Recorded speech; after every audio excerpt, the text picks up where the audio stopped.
কুয়েতের দক্ষিণাঞ্চলের মানগাফ শহরে একটি শ্রমিক আবাসনে ভয়াবহ অগ্নিকাণ্ড ঘটেছে। কেউ কিছু বুঝে ওঠার আগেই তা ছড়িয়ে পড়ে পুরো ভবনে।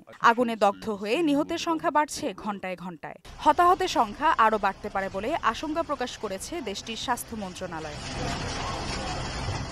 স্থানীয় সময় বুধবার ভোর ৪টায় অগ্নিকাণ্ডের খবর পেয়ে ঘটনাস্থলে পৌঁছায় পুলিশ ও ফায়ার সার্ভিসের কয়েকটি ইউনিট।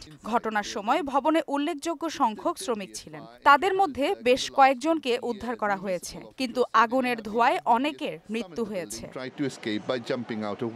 গুরুতর আহতদেরকে স্থানীয় বিভিন্ন হাসপাতালে নেওয়া হয়েছে। দগ্ধদের যথাযথ চিকিৎসা সেবা দিতে মেডিকেল টিম সর্বোচ্চ চেষ্টা করেছে বলে বিবৃতিতে জানিয়েছে দেশটির স্বরাষ্ট্র মন্ত্রণালয়। তবে আহত নিহতদের মধ্যে বাংলাদেশি শ্রমিকের সংখ্যা কত বা তাদের মধ্যে বাংলাদেশি শ্রমিকরা আছে কিনা তা এখনো নিশ্চিত করে বলছে না কর্তৃপক্ষ। প্রাথমিকভাবে ধারণা করা হচ্ছে গ্যাস সিলিন্ডার থেকেই আগুনের সূত্রপাত হয়েছে।